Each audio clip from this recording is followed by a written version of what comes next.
Discuss the process and progress with the road supervisor position and their interviews. So I want to thank Magistrate Jackie Brown for participating in the first round of interviews, along with Gail Smith at the Road Department and Teresa Tipton, the HR manager. The interviews were conducted last week, and we've got some notes from those interviews that the HR manager is working on, getting it for everybody to be disseminated to.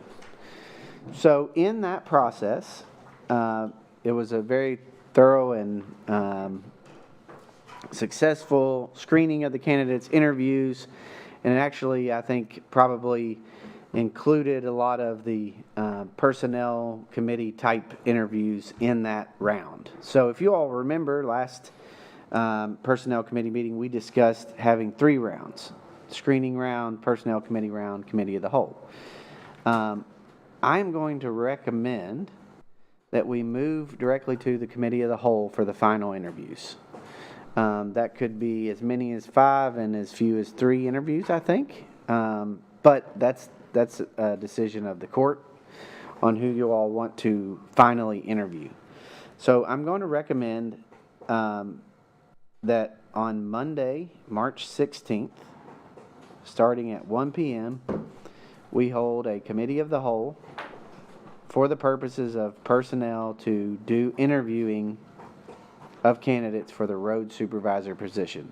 And let me ask for Squire Gentry as a personnel committee member and Squire Carl. Does that date and time work for you all? Yes, it works for me.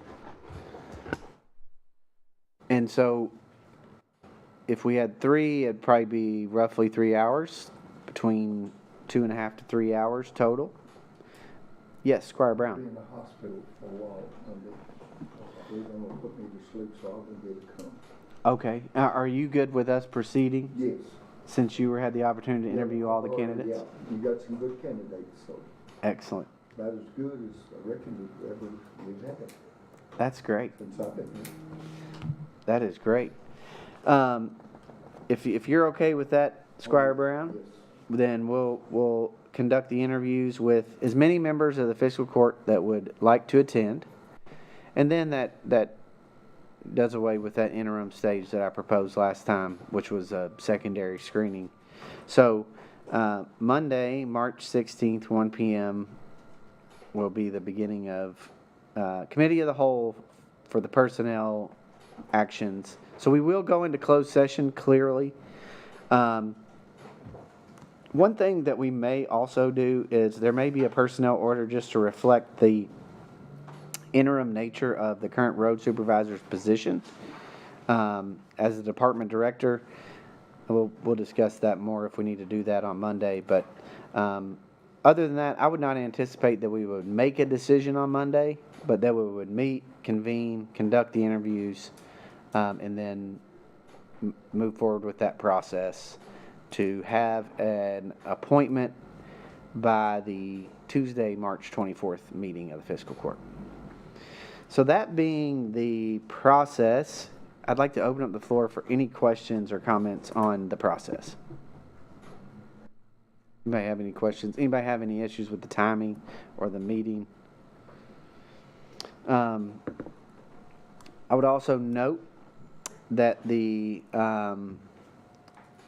will give you the information from, you should have all of the applications. You should have all of the questionnaires that we did in supplementing the information given to us by each candidate. You should have those questionnaires. And then we will provide notes from the interview. So that'll be the process for the road supervisor position.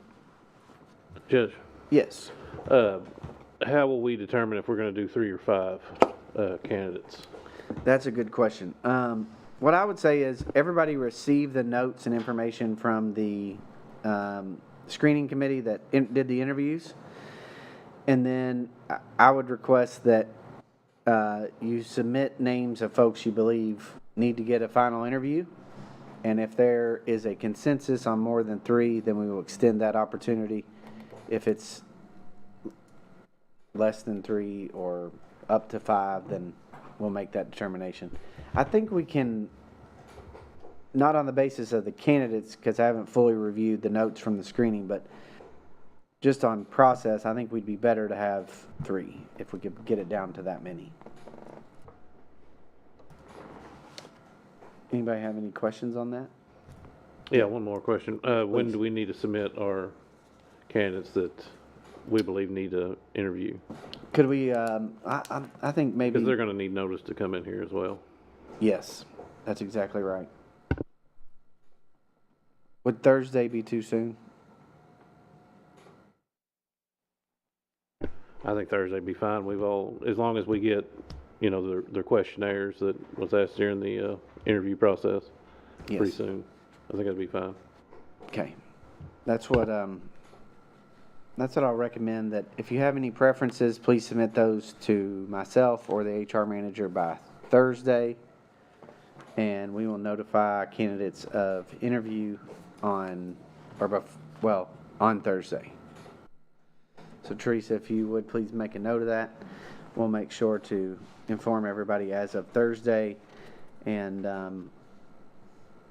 again, that's Monday, March 16th, 1 p.m. in the Committee of the Whole. Other questions or comments regarding the road supervisor position? Judge? Yes, Mr. County Attorney, sir.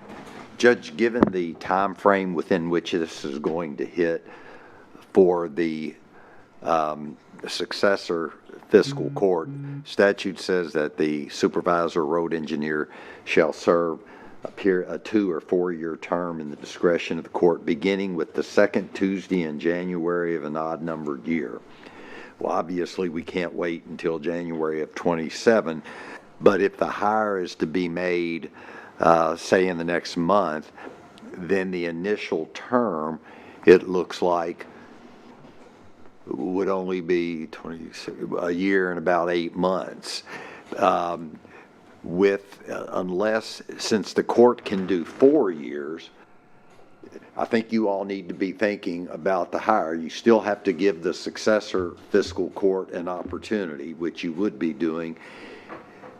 I think you could say either 1 year and 8 months or 3 years and 8 months, because that way the successor fiscal court will get their shot. But I think the person that you are going to hire needs to know what the initial term will be.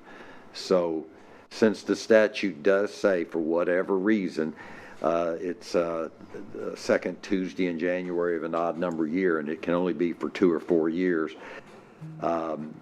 you could do either 1 year and 8 months or 3 years and 8 months. So y'all need to be thinking about that and communicate that to the candidates. Questions on that?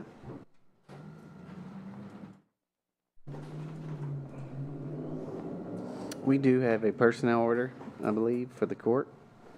Has everybody had the opportunity on the personnel committee to review the personnel order?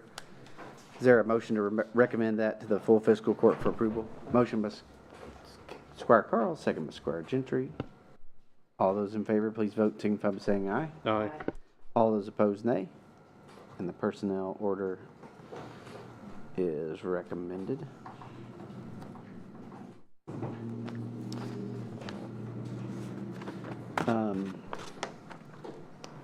I would like to just briefly give an update that the animal control officer position is still open.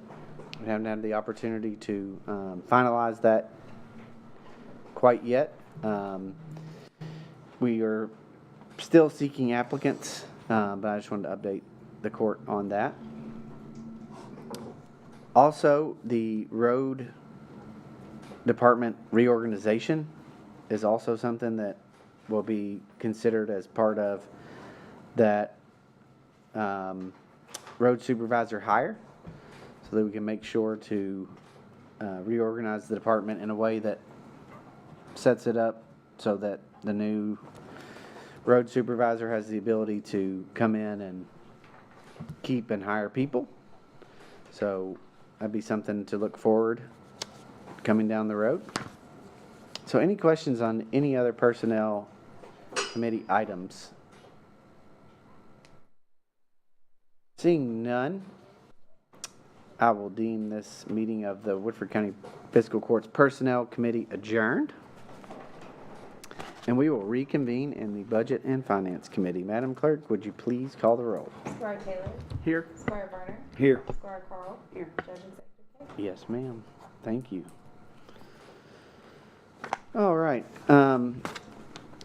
Before we get to the budget discussion, I want to discuss some things that are on this year's expenditure items.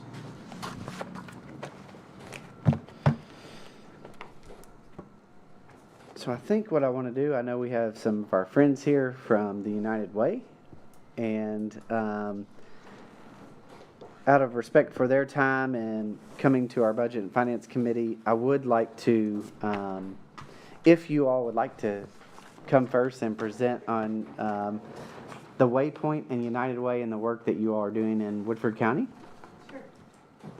Do I stand right here? You can come to the podium and turn on your mic, please. Hello, everyone. Thank you all so much for inviting us, especially Judge Kay for having us here. We have had conversations, the United Way of the Bluegrass has had conversations for many years about how to expand our work here in Woodford County. I am Patrice Muhammad, Vice President of Community Impact. So that is all the front-facing work that we do ourselves.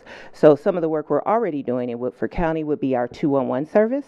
It's a 24/7 referral line where you could call for any matter of problems. We also have our volunteer income tax assistance program where we are able to provide free tax return preparation for individuals who make under an amount that the IRS deems low to moderate income every year. But we also have something in a few other counties called the Waypoint Center Initiative. And what we do there is we meet people where they are. And our goal is to take people from crisis to thriving. So everyone's individual crises may vary. It may be someone who has been experiencing homelessness. It may be someone who works all the time. However, they've had an unexpected bill that now has created a situation where they may not be able to fully pay their rent or fully pay a utility bill, right? So we meet people wherever they are.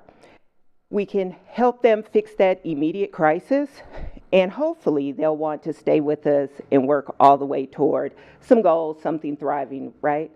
But if they don't, we're here to help them right there in the moment.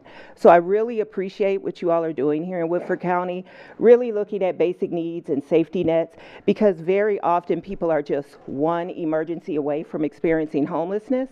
And that's what we're here to catch. And our goal is to help people escape actually falling into homelessness. So when we talk about the Waypoint Center Initiative here in Woodford County, we have a great opportunity that we've been invited to join the health department. And Ms. Cassie Prather has offered us space there where we can send a staff person who can come at least one day a week as we pilot this project here. And what we're looking to do in the first few months is really see what the need is here. We have a resource database for 211 that if anybody from Woodford County called, we could tell them more than 150 different resources we have based on where they're calling from. I don't know if that number sounds about right to you or if you all knew that you had 150 nonprofit partners and resources here in Woodford County. So we'd be looking to actually make contact with those groups, see how they can help, because our team, they're going to really hold someone's hand if they have a problem. So if you can't pay your rent, very few people can actually pay the whole thing, very few orgs. So they may have to call a few different places. That's what they want to be able to do. So that's what we hope to do here, is to really coordinate the resources and give people that personal touch of assistance so that we can help people really leave that particular crisis and move on to thriving. Thank you, Ms. Mohammed. Can you also talk about, and I've discussed this with you, we've talked about the request that you sent in for $5,000 to the United Way. And so our resolution is, which relates to our budgeted funds for emergency needs assistance. Can you share what you anticipate that the request is going to go for to serve needs in the community? So initially, this $5,000 is a pretty, it's a smaller request for us. And what that would allow us to do is pay for about 100 hours of work for a staff person to be here a few times, like I said, at least once a week, maybe more. There will be some mileage expenses back and forth. Also, we will need to convene some meetings, do some promotion. So it's really about our staff time with doing this coordination in this particular request. We are also putting some skin in the game. We also want to pilot our Ride United program here. Ride United has been thriving in Fayette and Jessamine counties, where we're able to provide free Lyft rides to individuals who call. We don't screen for income, we don't screen for anything. If they call us for a ride based on the funds that are available, they're able to receive assistance. Currently, we have funds available in Fayette County to help people reach employment and medical appointments, but depending on, the needs of the county will determine what that will be. That won't be part of the 5,000. This initial investment really would be getting, our staff's time, the mileage, and the actual coordination of all the nonprofits in the community to see who can best assist with safety nets.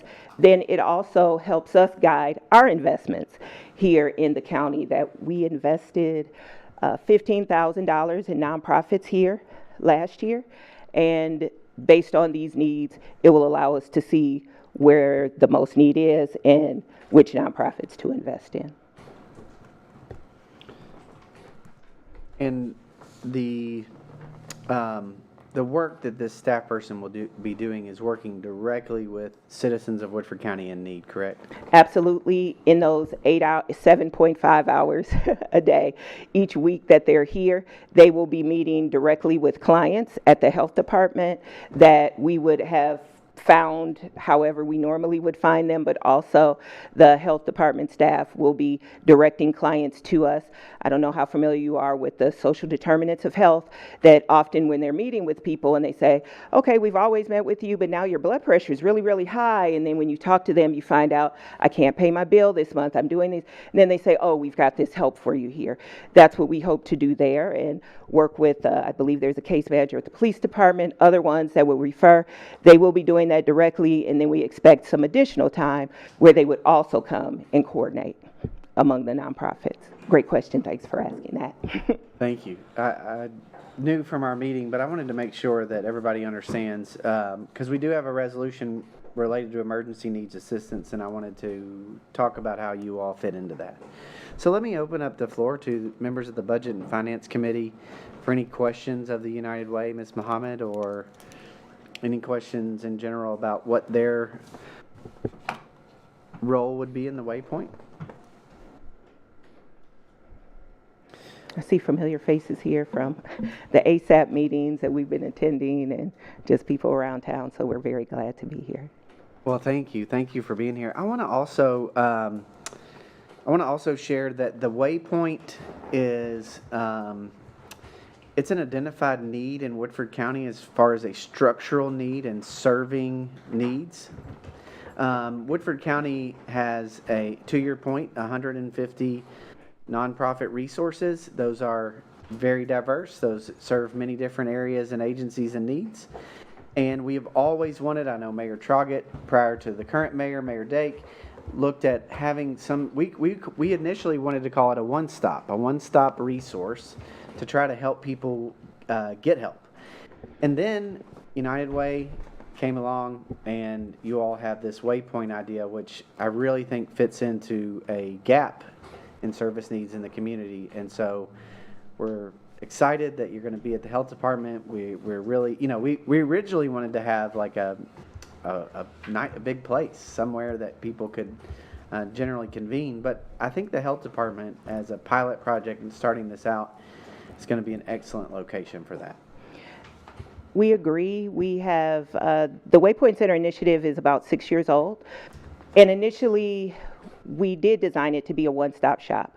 What we found that during COVID, one-stop shop worked because everybody primarily needed the same thing.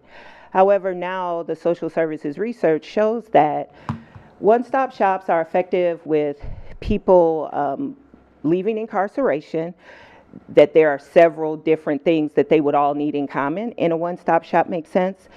And it's also helpful for individuals experiencing substance use disorder. It would make sense for one stop. However, if you think about yourself, your cousin, your sister, and your neighbor, your needs are all different. Someone can show up to us and say, I just can't figure out how to get a real ID now with all these new rules and everything. Our people can sit down, figure out what that need is, help them find the resources. Someone needing electric bill assistance, someone needing who helps with car repairs if I'm low income. So that's why we have this one case manager here who's very familiar with the organizations in town so they can make those warm calls, so that they can make that warm pass off to get that thing done. So the one-stop shop, we sort of outgrew it because the community's needs outgrew it. Thank you for explaining that. So I'd like to open up the floor. Squire Taylor. Sorry, this personal privilege. I just want to say, thinking about you all and the loss of Mr. Shelton, and I know it was very unexpected. And I appreciate that. We had if you hadn't heard, we had a brand new CEO who just started with us. I believe he was just formally appointed in December, and then he passed away very suddenly in February. So we're definitely dealing with that. We have a great interim president in place. My counterpart, Caleb Robinson, who's the vice president of resource development and fundraising. So we're all working together to hold the ship together, but it is definitely a transition because we had our previous president move on to a new position. Tom came, and plus he's just a bit of a unicorn. He was just such a phenomenal person, so tremendous loss. I appreciate that acknowledgement, and I'll express that to the staff. Yeah, thank you, Ms. Muhammad. Thank you, Squire Taylor. Tom Shelton was a great man, and it was a sad and shocking thing to learn that he passed. And so our thoughts and prayers are with the Shelton family and the United Way family. But I do think that this is a really, really important initiative, one that Tom and I were going to meet with about. So I'm glad that we're continuing the good work. Let me ask if other folks have questions about what the $5,000 United Way allocation would be in our resolution. Anybody have any questions on that?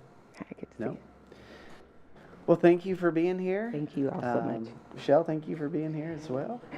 Now introduce Michelle Jimenez, who is a Woodford County resident, not born and raised, but raised here. And she is our Director of Community Impact, so she does oversee the Waypoint Center team. Well, thank you. Thank you, Michelle, for being here.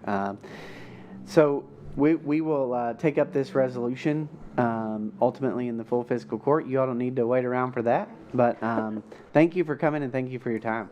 Thank you. Yeah. Always a great ride into it. Yes, for sure.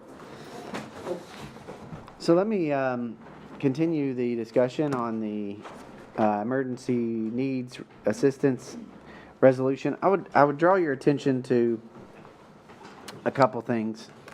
First of all, the allocation for the Bluegrass Community Action Partnership is listed at $20,000. The Woodford Foundation, Inc., which is serving needs in the community, is $25,000. The United Way of the Bluegrass is $5,000. The Food Pantry is $2,000. The Salvation Army is also $2,000, and the station is at $2,000. And let me explain a little bit about how those amounts were determined. Y'all have the account numbers and appropriations in the budget. And our goal, in addition to the Senior Center funding for Bluegrass Community Action Partnership, was to continue basic needs support. Bluegrass Community Action does a variety of basic needs support every day. And when they are unable to do that due to funding, then they're not able to assist. And this would allow them to assist with programs that are currently not funded in Woodford County. And so if I could, let me go back, and this piggybacks on exactly what Ms. Muhammad was from the United Way was saying. We are seeing a growing amount of emerging need in the community. The very first organization that brought that need to our attention was the Woodford County Food Pantry, who was increasing in their clients. But if you talk to Bluegrass Community Action, if you talk to the Versailles Police Department's Victims Advocate, Ellie Castle, if you talk to other nonprofits in the community, folks that are in the gap or on the verge is growing in our community. I think that that's based on a number of factors. The basic economic indicators. Inflation is still problematic. Folks are still dealing with the rising cost of everything. And, you know, often people think of these sort of programs as dealing with people who can't work or don't work. But that's not the truth on the ground. The reality on the ground is we have what United Way, they use the acronym ALICE. Low-income people who are working that can't make ends meet. I think the term working poor, or those that are working and low income, those are the people that we are looking to assist. Also, retirees and folks on disability that have fixed incomes that have not been able to keep up the cost of everything with their monthly check. Those folks are falling into our categories of basic needs. And basic needs, as you all know, are food, water, and shelter. Also, housing affordability is directly connected to this issue of basic needs. Because when you can't make your utility payment, when you can't pay your bills, when you can't afford groceries, and rents continue to increase, you're not able to save your rent. You're not able to pay your rent. And you're making decisions based on what bills to pay, what rents to pay. And the same goes for Woodford Countyans with mortgages. Again, these are folks that have equity and have the ability to meet a lot of their basic needs. But if you fail to meet that mortgage payment once, that can send you into foreclosure, and it can be a cascading effect. And so, as it relates to housing affordability, we need to make sure people can afford to stay in the current homes that they have. A lot of people talk about housing affordability, and we need to build these new houses and build new apartments and things like that. The reality in Woodford County is we need to keep people in their stable current living arrangement now and make sure they're able to afford that, and that is a first priority. And that is where we are aiming with these budgeted funds for emergency needs, to make sure people aren't falling through the cracks as our economy continues to be uncertain. So again, Bluegrass Community Action Partnership, they are professionals in dealing with these sort of basic needs, and we would send them these funds with the administrative abilities to do that. I've talked to Troy Roberts. He understands the basic tenets and framework of what we're doing. We've dealt with and funded Bluegrass Community Partnership for years. The Woodford Foundation. The Woodford Foundation does the same thing, although they are much more flexible and versatile, and they have the ability to serve needs in a more quick and direct manner. And so when we're talking about the Woodford Foundation, we're talking about folks that have, like the Macy Avenue fire survivors, the flood survivors, those that are having major disasters or crises or issues pop up, and they're able to work with the Woodford Foundation to fulfill emergency needs. The Woodford Foundation has done a tremendous job in putting people in temporary housing, serving temporary needs like food, water, and shelter, and then helping direct people to more long-term needs. So, again, that's what the Woodford Foundation's allocation would be directed at. The food pantry, they have their general mission of serving food insecurity in our community. You all are well aware of that. We fund the executive director position. This would be for emergency food funding.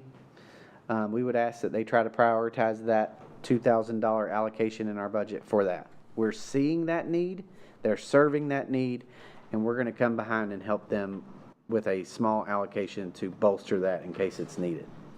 The Salvation Army, I know, served a great need in temporary emergency housing in the floods. They did as well with the Macy Avenue fire.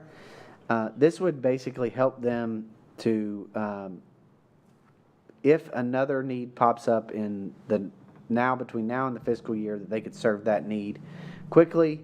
I don't know if you all know this, but Salvation Army's donations and receipts are down. They had a lot of big expenditures with the flood, which we really appreciate. The Woodford County Salvation Army, any monies collected stay in Woodford County that do not go to the National Service Organization or the Regional Service Organization. And they served helping people get hotels during the Macy Avenue fire. So again, this would prepare them to serve that need going forward. And finally, you all are very well aware of the station and what they do. They had an increase in the needs related to what they do. And so this would help them with funding. And they are basically an emergency temporary housing provider in the extreme temperatures anyway. So the one thing that has changed in this resolution since you all received it is Section 2, and I'm just going to read this. These funds shall be specifically allocated to essential service organizations herein to provide emergency assistance for food, utilities, housing, and other basic necessities. These funds may be distributed consistent with established policies, applications, criteria, and protocols related to verifiable emergency basic needs. These funds may also be designated to support Woodford County's flood survivors with basic emergency needs. Eligible households affected. Actually, Jordan, this is the. So I took out that eligible households. Basically, if folks had a request for needs, they would come to the fiscal court for flood, related to the flood survivors. Now, they can clearly go to any of the Bluegrass Community Action or Woodford Foundation, but we'd also have the ability to help with funds and provide assistance for flood survivors directly. But the change in Section 2 just clarifies that we can do both the essential service organizations, Bluegrass Community Action, Woodford Foundation, United Way, Food Pantry, Salvation Army, and the station, or they can apply through the fiscal court. And so, again, that's what we amended that. And so I'm going to get you all that updated language. But I'd like to open up the floor now for questions or comments regarding the resolution.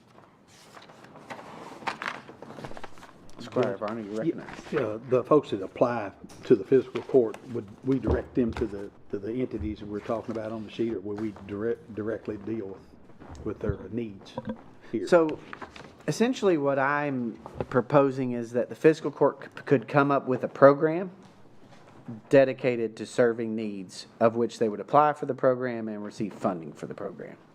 So it doesn't exist as of the date today, but this would make sure we can allocate to do that.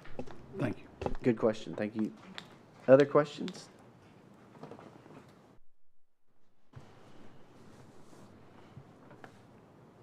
Seeing none. I'll have the updated resolution for additional review before we vote to recommend it to the full fiscal court. So I want to move on to the discussion of items in our current budget. So I want to move on to, I guess we will look at the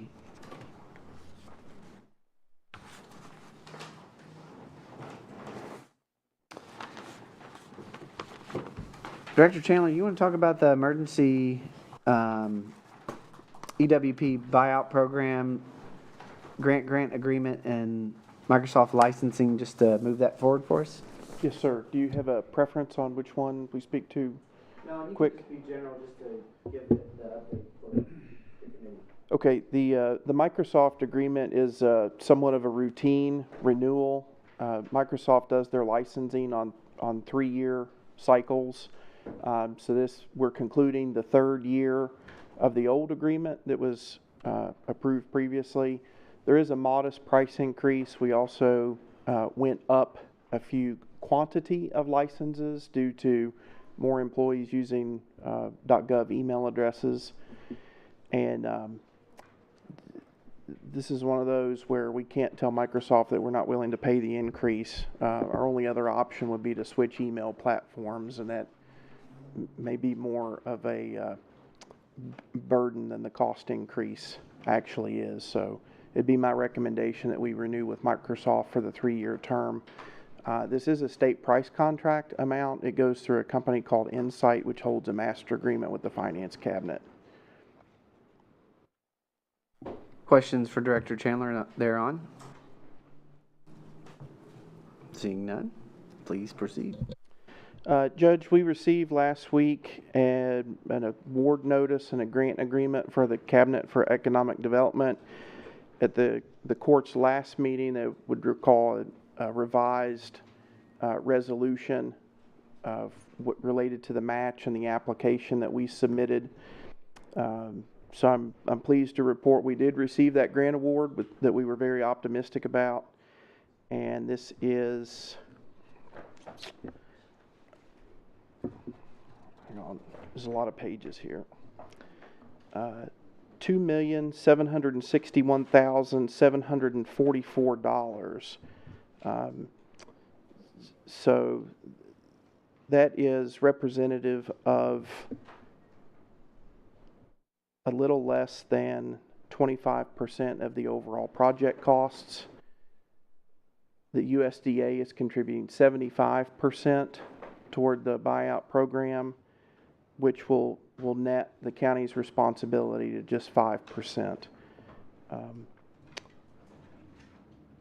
These funds come from the General Assembly appropriation of $200 million in 2024 to provide funds in this manner that help offset the cost of local match requirements of federal grants, of which the USDA is one of the federal entities that qualifies for that. So it'd be my recommendation, after proper review, that we enter into this agreement, thus lowering our net cost of the buyout program to just 5%. I take a motion to recommend that to the full fiscal court. So moved. Motion by Squire Varner, second by Squire Taylor. Any questions? Is anyone as excited? I was going to say, it's a pretty big deal. All those in favor, please vote and signify by saying aye. Aye. All those opposed, nay.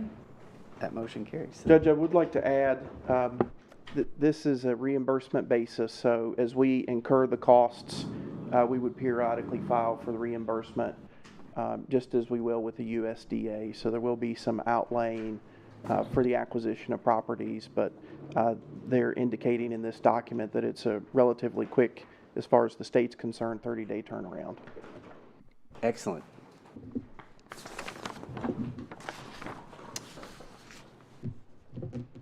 So, for the other items for Director Chandler, I would entertain a motion to recommend their approval to the fiscal court as well. Motion. Motion by Squire Taylor, Second. second by Squire Varner. All those in favor, please vote and signify by saying aye. Aye. All those opposed, nay. That motion carries. Thank you, Director Chandler. Thank you, Judge. All right. We have the EMS ambulance bid request, and we have Director Bailey with us. Come on up. I'm going to circulate to you all the draft EMS budget that Director Bailey has worked on. It is a draft. I want to emphasize that. It is a working document. It is not complete. But for the purposes to start out, we're going to discuss a new ambulance. So, Director Bailey, I'll turn over the floor for you, and you want to discuss what we're looking at. Yes, I spoke with all of you yesterday in regards to the truck. working with Scott at the road department. We have 3 trucks that are 2009, 12, and 2012 models. The mileage and the hours combined on them equal up to about 1,000,000 miles per truck. So, you know, we're getting our money's worth out of our vehicles. We're going to keep all the vehicles that we have. Multiple times this year, we've dropped down to where we had no backup trucks at all due to the trucks breaking down. The new trucks, when they break down, it's time consuming waiting for parts to come in because some of them are new enough, they're not stocking parts on the shelf yet. So it's taking longer to get it, and we have longer downtimes.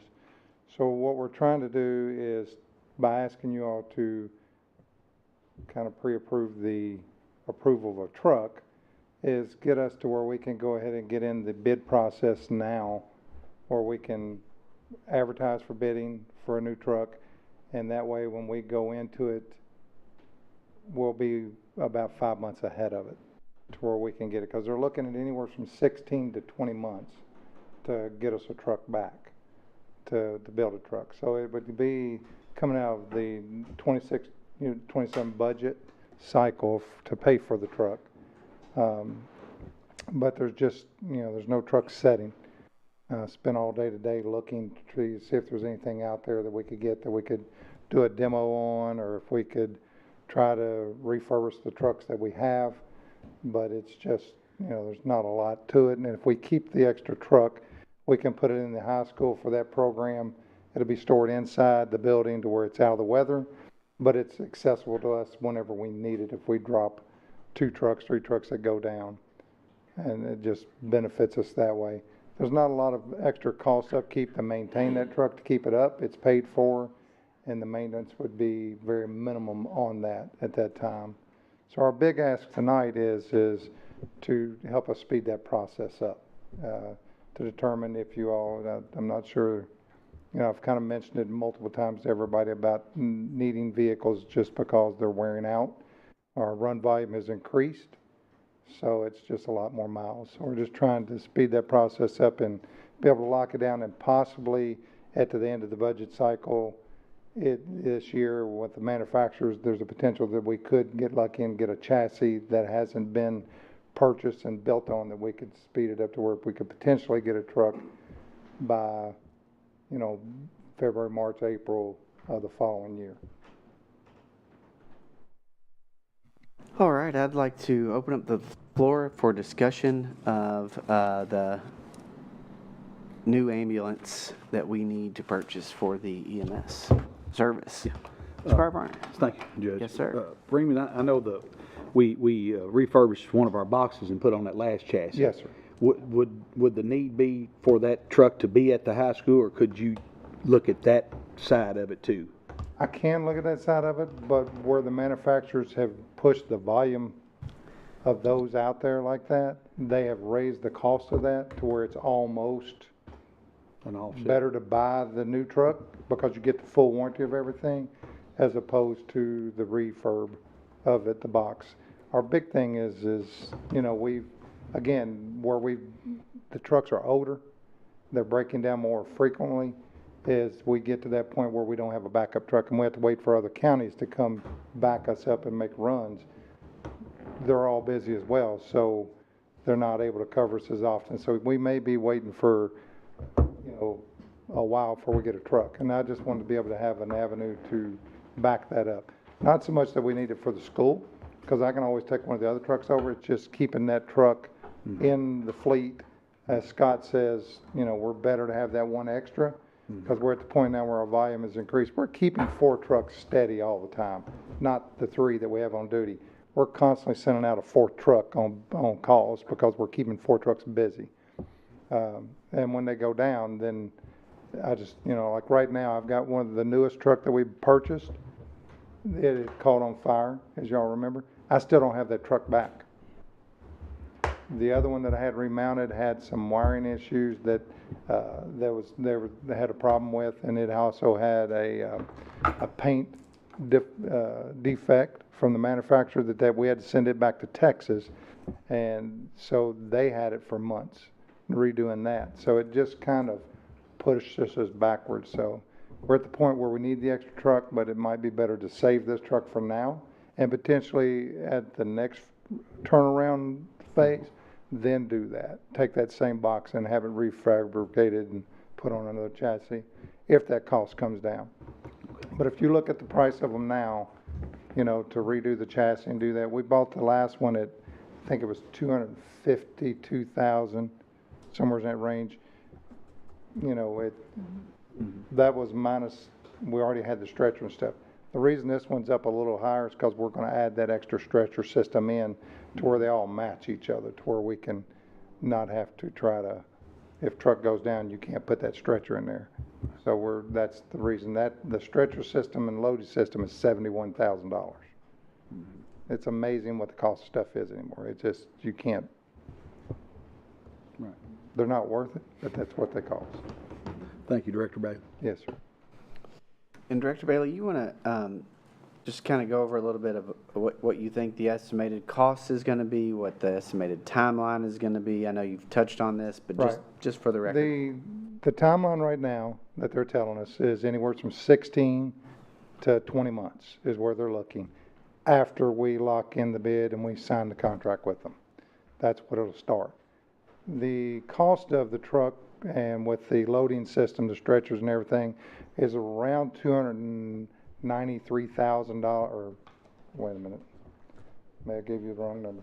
392,000 roughly, in that range, you know, 392, 34. And on my budget, I went ahead and stuck in the number of 400, just to where we had a little bit of fluctuation one way or the other. If we don't need it, we wouldn't get it. It's hard for me to give you an exact number, just because we have to do the bid process, and we never know what each contractor will come in. But me calling around and looking what other agencies have paid for the truck themselves, what the stretcher system, I got that total from her, because they're the only people that can put that type in for us. So I was able to get a solid number for that. The truck, I can get a good ballpark figures, which was what I've done. I think that would be pretty close to that figure, but that's basically what they're running. Some of the other agencies that are buying them all new and that, they're paying a little bit more than that. They're in that 450, 425 range. So, you know, I think hopefully we'll be able to stay around that 293 range is what I'm shooting for. Thank you, Director Bailey. I appreciate that. Let me open up the floor for questions or comments regarding the recommendation that we advertise and begin the bid process for a new ambulance. Squire Carl. Yes, Freeman, I just want to thank you because you're always thinking ahead, you know, always.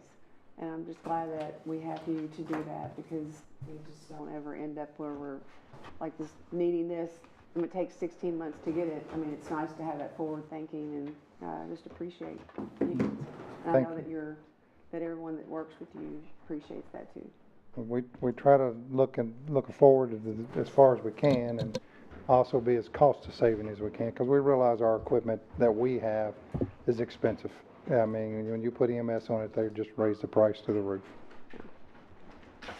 Thank you. Thank you, Squire Carl. Squire Taylor, you. I just want to clarify so nobody has any sticker shock when you look at the request. I think maybe there's a typo, because it actually has 4 million instead of 400,000 under that vehicle Well, I was request. hopeful. You know, I was going to go ahead and replace them all. We're going to go ahead and get a air medevac. That's it. We're getting a helicopter. You know, we can't get around anymore. But yes, that's probably a typo on my half. That's okay. Typing is not my strong suit. Well, let me say this, Director Bailey. I said at the beginning, this is a draft.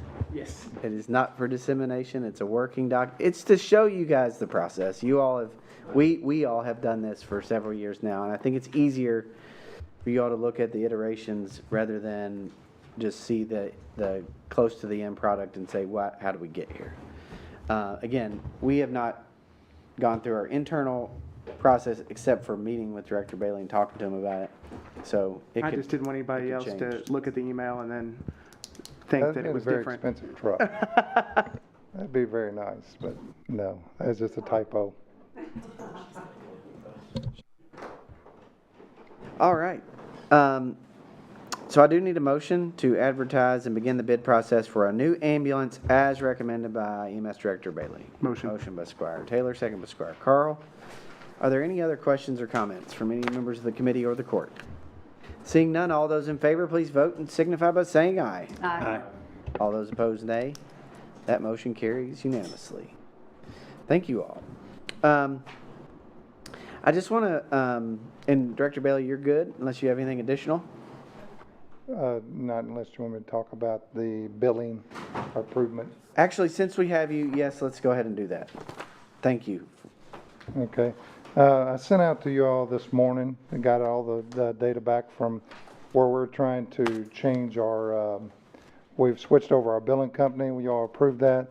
And the billing companies, the prior billing company, we have met with them multiple times to find out if we need to raise the cost of our rates or change our costs anyway. And they always came back to us, we was fine. We was right in the middle of the road. We was good. Once we figured out that they wasn't doing the job that we required of them to do, we had several other companies come in to talk to us about what they could provide, what they could do. And each one of them, when they would look at our pay scale, told us it was extremely low. We needed to adjust that rate. So what we did was, once we made that choice of who we wanted for our billing company, I had them send me their recommendations, what our rates should be, because that's what they do every day. They work out there in the public. They're billing with the insurance companies, the providers, the Medicare, Medicaid. They're up to date on all the stuff.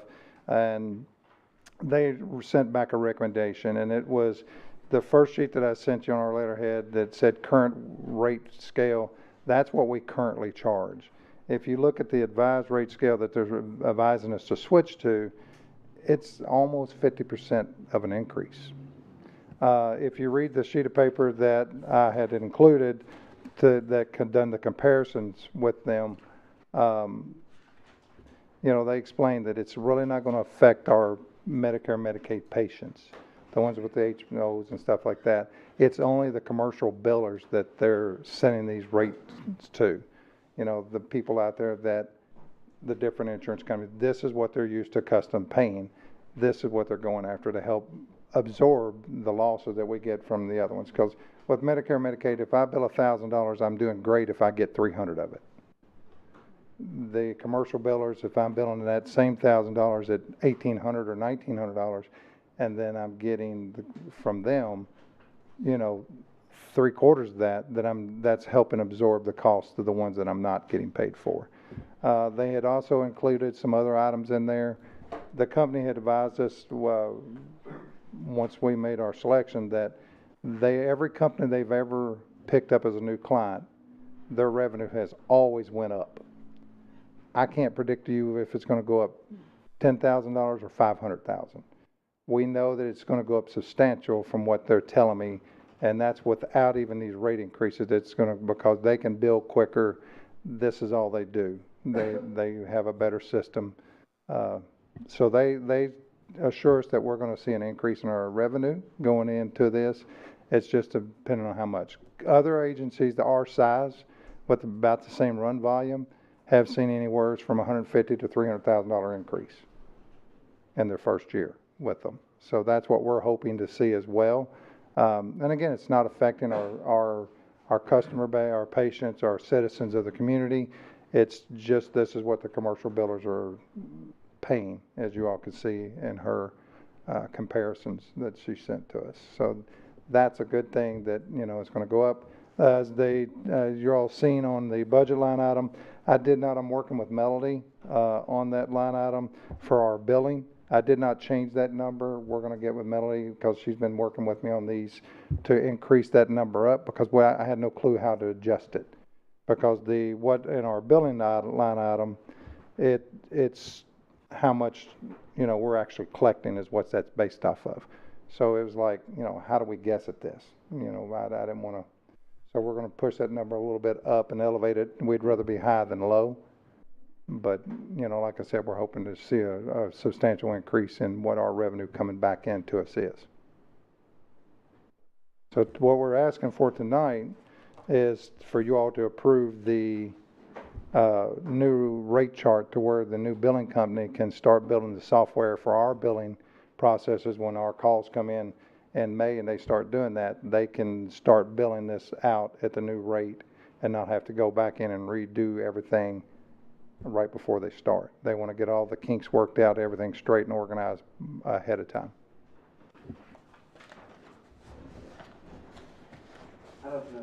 I'd open up the floor for any questions on the recommendations for the increase in billing amounts. Squire Taylor, you're recognized.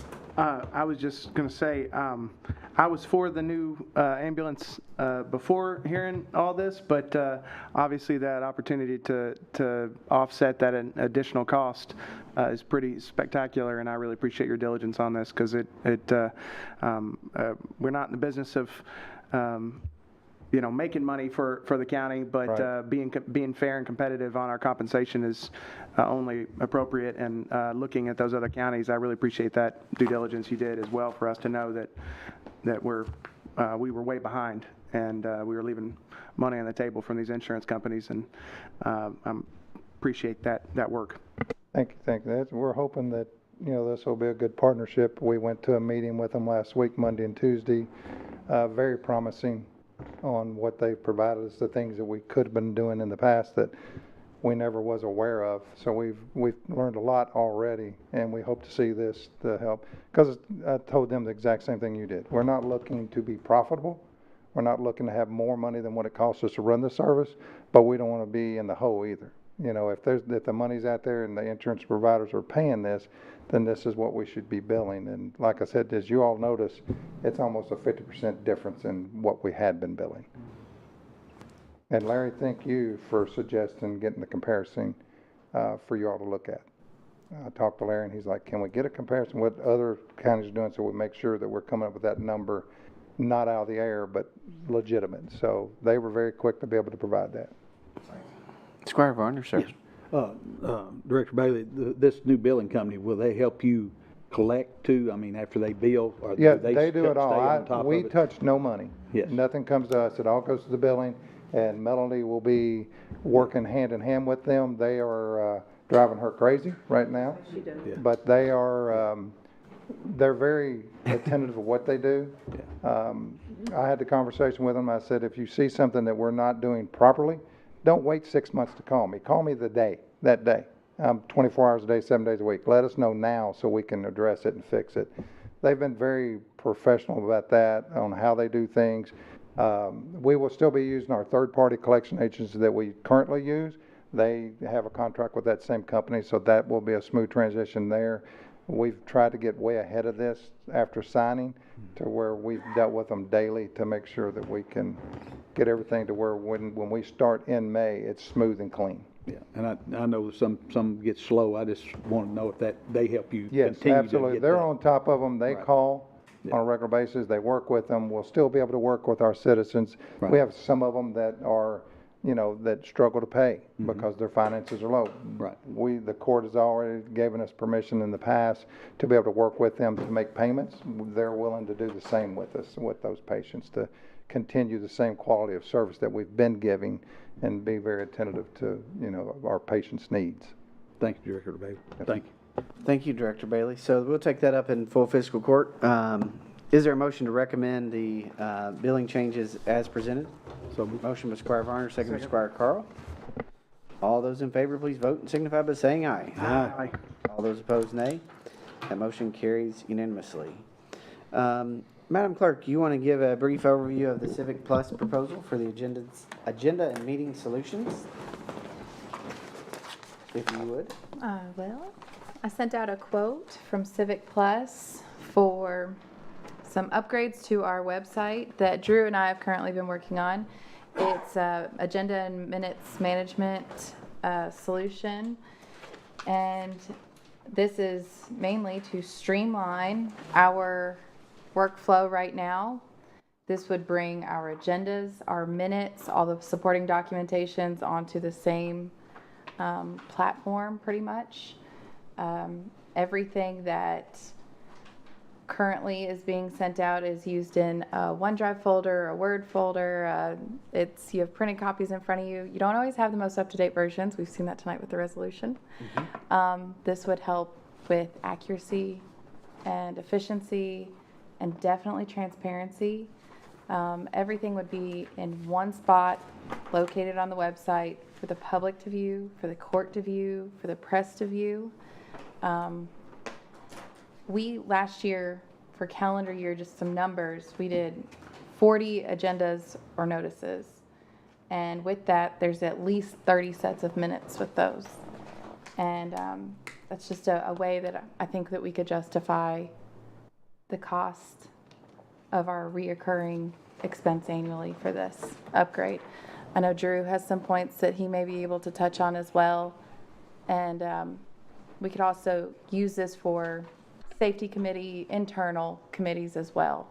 That was what I was going to mention. There are some other groups that are attached to the fiscal court. The Human Rights Commission comes to mind, the Local Emergency Planning Committee. There's just some different groups that could also benefit from this longer term, creating the one-stop transparency portal. There's one other element that Jordan put out that was the videos that we do, the live streamings. So those are on Facebook, but they're also on YouTube.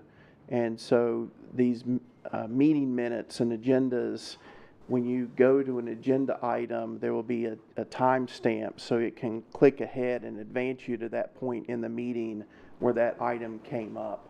And that's currently not a capability that we have with the current setup. It's you have to fast forward and move around the meeting with the scrubbing bar to figure out where they are and adjust. So there is a pretty significant cost to this, but we believe that the efficiencies are well worth the investment. This is also aligned with the existing Civic Plus renewal, so there's a prorated portion to get us started, and then the anniversary of this is with the other Civic Plus service that we already have. So it simplifies the billing as well, moving ahead. Open up the floor for questions for Director Chandler or our clerk. Is there a motion to recommend the approval of same to the fiscal court? Motion. Second. There's a motion by Squire Carl, second by Squire Taylor. Any questions? I Yeah, just please. want to say I had some individual questions that I'd followed up with both the clerk and the emergency management director, and they helped me. So just want to appreciate their time. Thank you.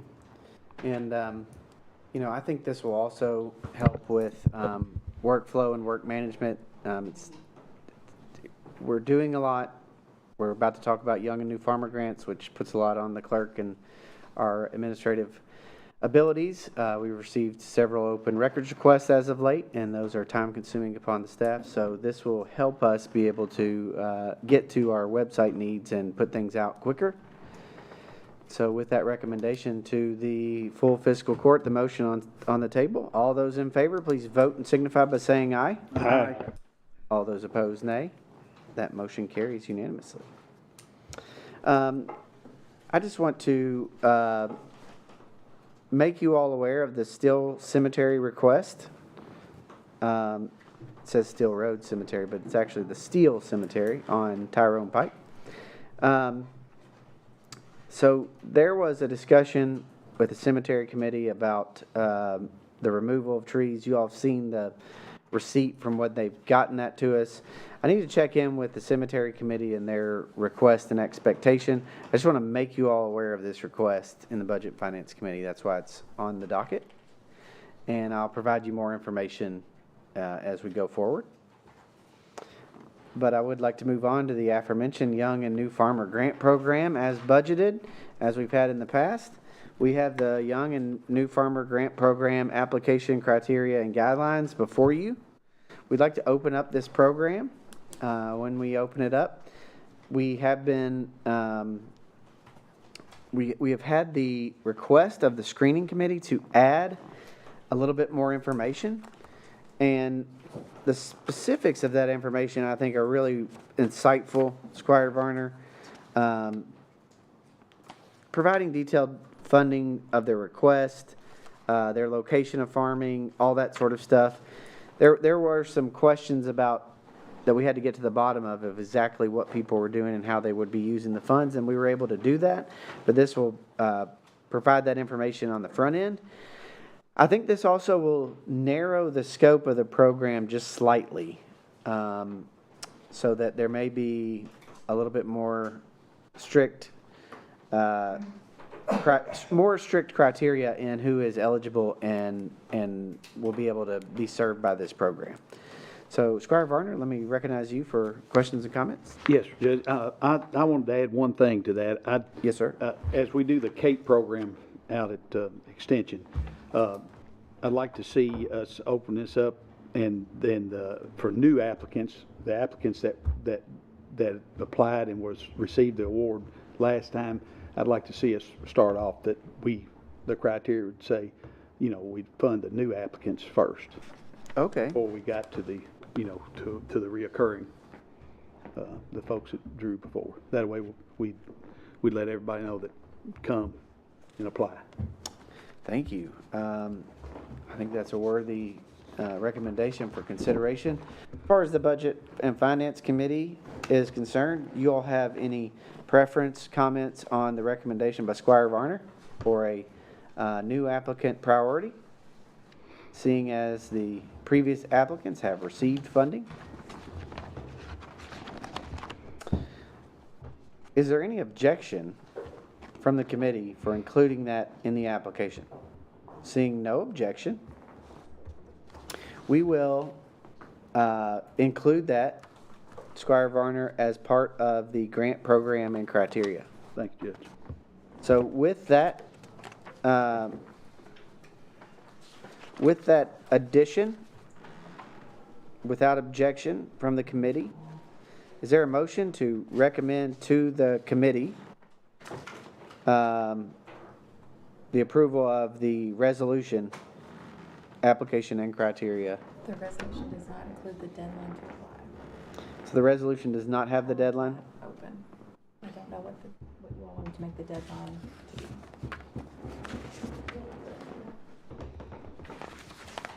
July would be fine. That's suitable. Is there a recommendation that upon the determination of a due date for applications that the remainder of the resolution will be recommended to the fiscal court for approval? So move. Motion by Squire Varner, Second. second by Squire Taylor. All those in favor, please vote and signify by saying aye. Aye. All those opposed, nay. That motion carries unanimously. Thank you, Squire Varner.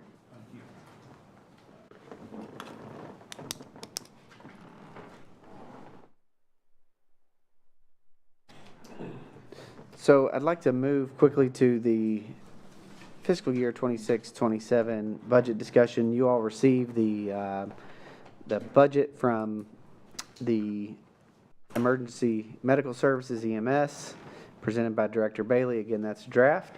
We'll also be sending you the recycling and solid waste draft budget as well for y'all to go through. We're working through a few other budget items for the new fiscal year, but I would ask if there are any questions or comments regarding any of the budget items that have been presented, or any other general budget questions from the committee.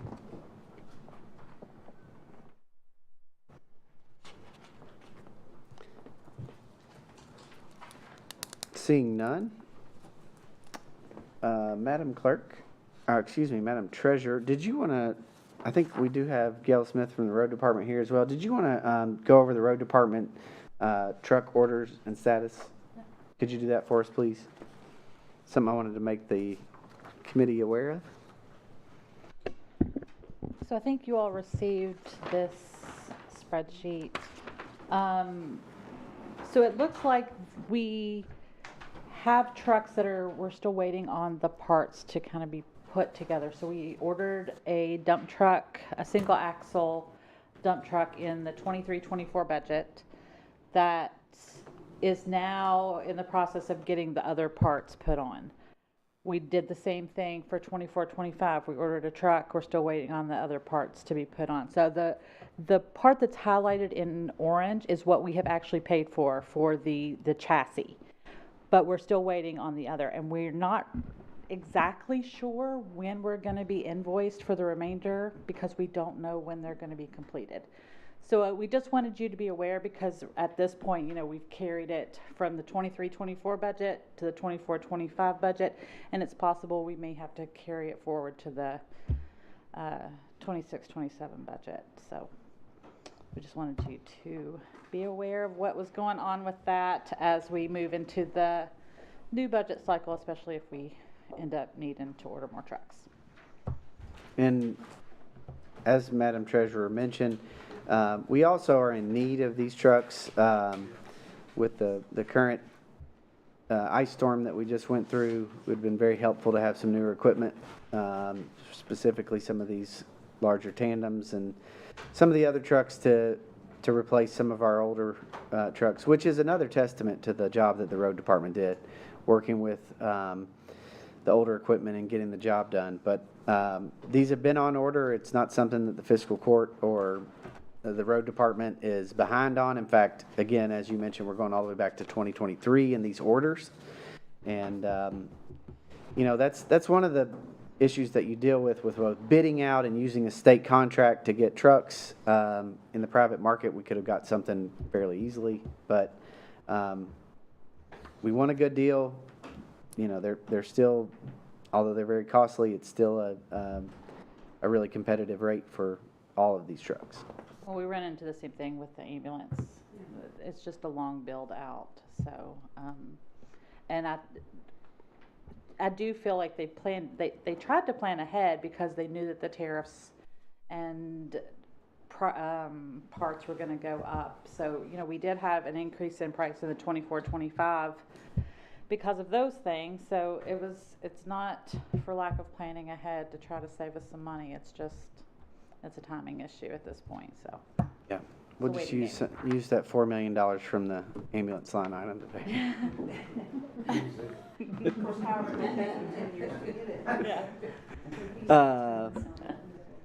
Let me ask questions for the treasurer or anybody at the road department regarding our trucks. I would encourage you, if you have questions, to discuss with them. Thank you, Madam Treasurer. Do you want to go ahead and do your report? Yes, I'm gonna. My little boy has his first middle school game tonight, so I'm gonna scoot out a little early. Our balance tonight is $14,962,166.57. We are starting to slowly see some reimbursements come in, so that's a good thing as we start to wrap up this fiscal year. Questions for the treasurer on the treasurer's report? Anybody have anything? Seeing none. Thank you, Madam Treasurer. You're more than welcome to be excused for the meeting for Brady's lacrosse game. I want to return back to the resolution of the fiscal court regarding emergency needs and assistance. The amended version is before you. Section 2 is the main change. These funds shall be specifically allocated to the essential service organizations here and above. That's Bluegrass Community Action Partnership, Woodford Foundation, Inc., United Way of the Bluegrass, Woodford County Food Pantry, the Salvation Army, and the station, to provide emergency assistance for food, utility, housing, and other basic necessities. These funds may be distributed consistent with established policies, applications, criteria, and programs related to verifiable emergency basic needs. These funds may also be designated to support the Woodford County flood survivors with basic emergency needs, including emergency temporary housing needs or other basic needs. So that is the main change in Section 2 on the resolution for emergency needs and flood relief. In returning to that discussion, we are seeing more people in need, and we want to make sure that as part of our allocated budget allotments that we are making sure folks don't fall through the cracks, that we are filling the gaps and we are providing support for Woodford County families in need. So I would request a recommendation of the resolution's approval to the full fiscal court. So moved. Motion by Squire Varner. Second by Squire Taylor. All those in favor, please vote and signify by saying aye. Aye. All those opposed, nay. And that motion carries unanimously. All right, we've got a few minutes before court. I just want to say that as far as our budget timeline continues to move on, you're going to see more agencies and departments submitting their draft budgets to us. We're going to have more presentations coming. But at the moment, and this particular financial snapshot of the 25-26 budget, Woodford County Fiscal Court is in great financial shape. You all saw that our bank balance remains steady with the reimbursements that we received and the good conservative fiscal management. We are in good shape as far as our financial picture and our cash balance. We also have historically low debt amount. We have we are seeing the results of good financial management and budget in that we are underspending our current budget, and we are on track to finish out this year without going over budget, even despite some of our larger expenditures, including parks projects and those sort of things. And so overall, the financial picture in this budget is good, it's strong, and we continue to be bolstered by good job growth and wage growth in the community. All things considered, with certain things that we're going to discuss in the next fiscal court meeting about Yokohama. So are there any questions or comments about anything that came before the Budget Finance Committee this afternoon? Seeing none, we are adjourned. We will reconvene in full fiscal court momentarily. Thank you.